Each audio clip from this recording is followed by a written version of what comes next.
Interval means the distance between two notes. So there are two types of intervals: melodic intervals and harmonic intervals. The word melodic makes you think of melody. When you sing a melody, you sing horizontally. So we call the distance between two notes next to each other melodic interval. For harmonic intervals, the two notes are stacked on top of each other. We use terms like meter or kilometer to distinguish the distance when we are running or driving. However, in music, we use something like first, second, third, fourth, fifth, sixth, seventh, and eighth.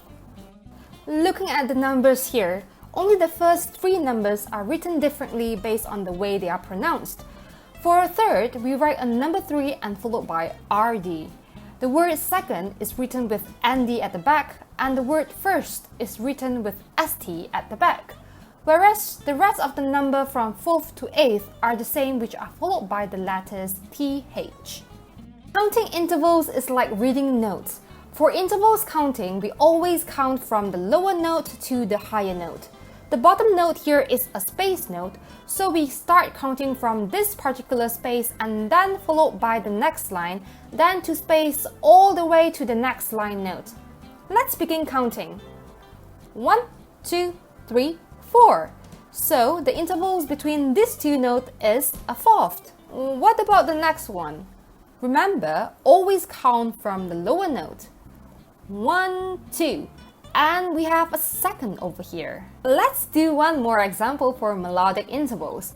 Counting from the bottom, 1, 2, 3, 4, 5, and that's a fifth. Now, looking at some examples for harmonic intervals.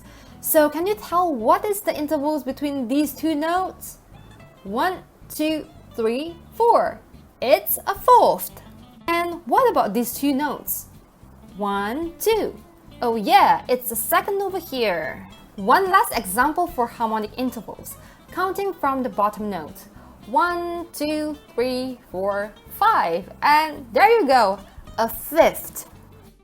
That's all for intervals. Always keep in mind the two types of intervals, which are melodic intervals and harmonic intervals. Also, the numbers which we use to indicate them. And lastly, always count from the lower note. So that's all about it. If you did enjoy this video, please hit like, and if this is your first time on my channel, please subscribe. I make tutorial video based on basic music theory and piano playing. If you are into any of that, go ahead and check out my other videos. My name is Iro. See you next time.